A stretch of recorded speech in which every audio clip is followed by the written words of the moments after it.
Yesterday, occupying forces launched 234 attacks on 9 settlements in the Zaporizhia region.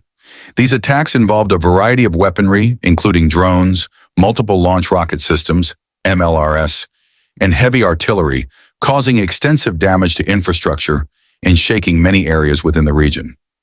The information was confirmed by Ivan Fedorov, head of the Zaporizhia Military Administration, OVA, who strongly condemned these attacks. Fedorov emphasized that Russia's relentless attacks target not only military objectives, but also intentionally inflict damage on civilian areas, aiming to demoralize the local population while exerting psychological pressure and causing severe economic losses to the region. 3 airstrikes were carried out in the Robotin area, a crucial component of Ukraine's defense strategy. Robotin has become one of the conflict's hotspots, where both sides are fiercely vying for control to maintain strategic advantage. A total of 118 drones, UAVs, of various types and modifications attacked areas including Lobkovo, Gulyapole, Novoandriivka, Novodanilivka, Robotyne, Mala Tokmashka, Malinivka, and Levadin. These UAVs are capable of performing diverse tasks such as reconnaissance, surveillance, and precision ground attacks.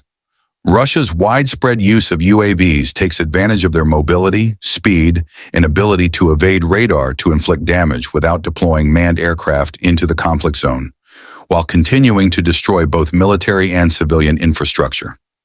8 MLRS rounds were fired into areas like Lobkovo, Novodanilivka, Novoandriivka, and Robotina. MLRS is one of Russia's most devastating weapons, capable of launching dozens of rockets in a single barrage, creating a rain of fire over large areas. This not only causes widespread destruction, but also paralyzes defensive capabilities and instills panic among civilians. Additionally, Russian forces fired a total of 105 artillery shells into areas such as Lobkovo, Gulyapole, Novoandriivka, Novodanilivka, Robotinogo, Mala Tokmachka, Malinivka, Levadnogo, and Novomykolivka. Long-range artillery allows Russia to sustain attack pressure without deploying forces close to the front lines, causing serious destruction to infrastructure and residential buildings. Areas like Robotinogo and Mala Tokmachka were repeatedly shelled, shaking the entire region and causing extensive damage. According to preliminary reports, there are 4 accounts of damage to residential buildings and infrastructure in the attacked areas. The damaged structures include homes, schools, and key civilian facilities, seriously impacting the lives of residents in these regions. Despite the significant material damage, it is fortunate that no casualties were reported yesterday. This suggests that Ukraine's defense forces have effectively issued warnings and conducted timely evacuations, ensuring residents' safety amid Russia's mass attacks. The Zaporizhia region is one of the key areas in the current conflict, positioned near the front lines and serving as an important gateway connecting Russian-occupied territories with Ukrainian-controlled areas.